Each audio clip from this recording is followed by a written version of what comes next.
Hi guys, Al here. I'm getting ready to start putting that doors and that on that cab. I just got to straighten it up. He's got it all set up. It's just not quite lined up straight. So what I'm doing is taking this, it's a shipping container floor, 1-inch plywood.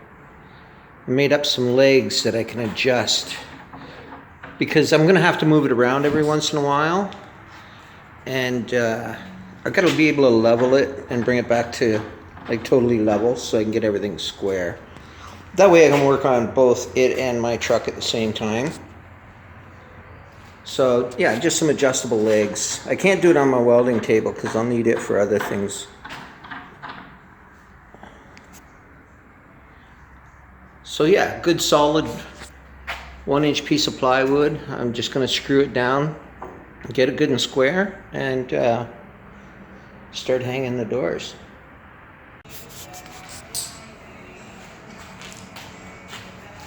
Okay, so the legs are all set up on the table. I just did a center line and squared off a center line each direction. So that's now a good square to measure from. Good flat solid surface. I just got to get that on it and mount it down so it can't be moved. Once I got to get it all squared up first, and then I'm just going to screw it to the plywood and work away at it. Okay, so as you can see, I got it up here screwed down level, and I got the first door on. Just tacking the hinges in place. He's going to weld it up himself. But one issue is the back of the doors were brought in from the original width of the car. And this seam here is kind of like rounded. It does a curve outwards and then back in at the bottom. So with the back of the doors in, the gap is good here, and it's good down here at the bottom of the hinge, or at the bottom of the door. But in the center here, it's like not quite 1/8 of an inch wider. So there's nothing, because he wants to keep the patina of the truck, there's not much you can do about that. Pretty much nothing. The only way you can fix that would be to weld on the edge of the door here, build it up until the gap is the same all the way.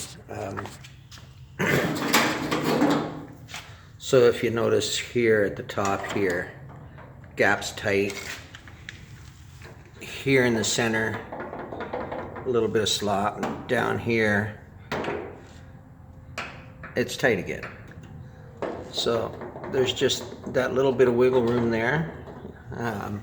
But it's not getting painted, so you can't weld it up. You gotta leave it the way it is. Okay, I just have to get the other door set up. Now the top hinges are in the original position, so which is really good. That way I know what the gap should be, and I just got to do the other door. Tack on the hinges. Then I have to move these back posts. They're now up too high and too far back. So they got to go ahead just a tiny bit and down just a tiny bit.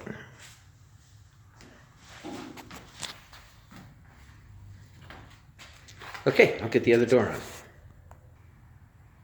Okay, so that's both doors on now. What I found was that post there was perfect. This one here was back at the top 1/4 of an inch, and at the front there about 1/8 of an inch. I had to move the bottom of this post back 1/8 of an inch, and then move this one forward 1/4 of an inch. It was all square in measuring, but on a different angle than that. So what I did was just put a threaded rod through here, welded it on down at the bottom, and pulled it straight. So now both door posts stand at the same angle.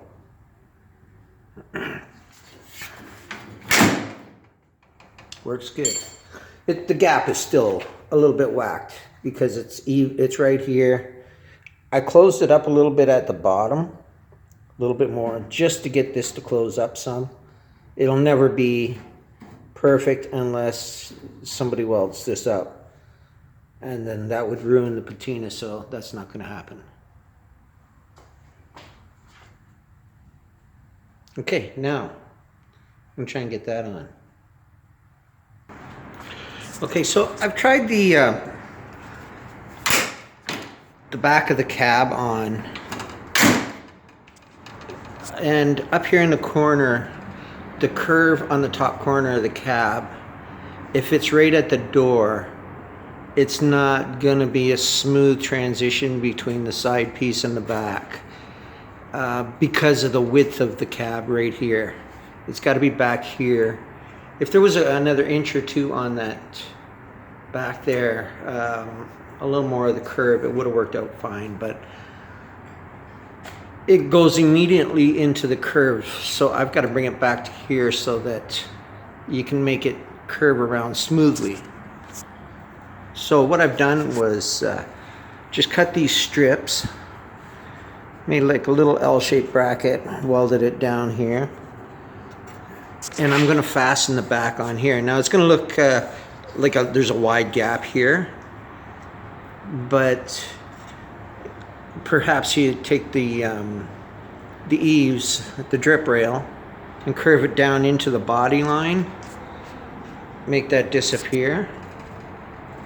But yeah, in order to make this corner right, the back has to be back a little further. Even a few more inches would have been nicer, but then the frame's already built, so you can't change the length of the cab.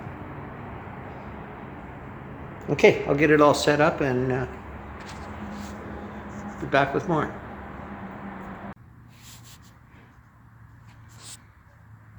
So I got this side welded on.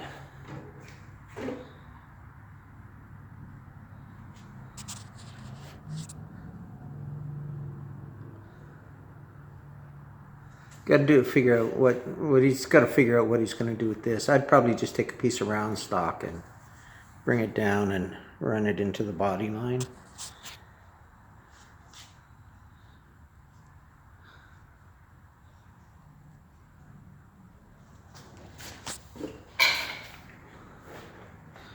And I just got to weld on the other side yet. And then he's going to finish welding it himself.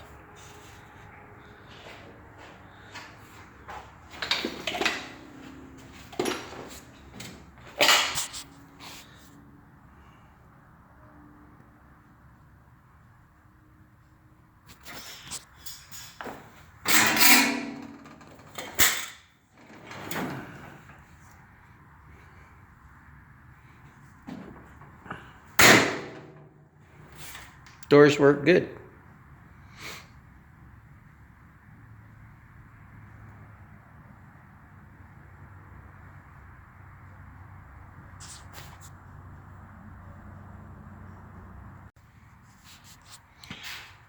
All right, I have both sides on now.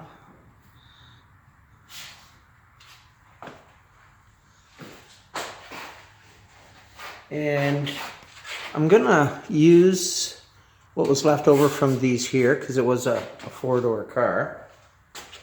So I have all this extra tin here, and I'm going to use this stuff to make the front of the roof.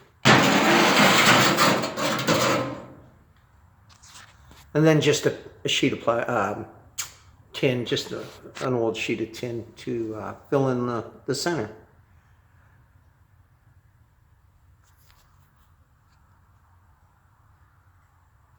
Okay, so like always, smash that like button, subscribe, ring the bell, and share with your friends and enemies, and share it on Facebook and Instagram. Thanks for watching.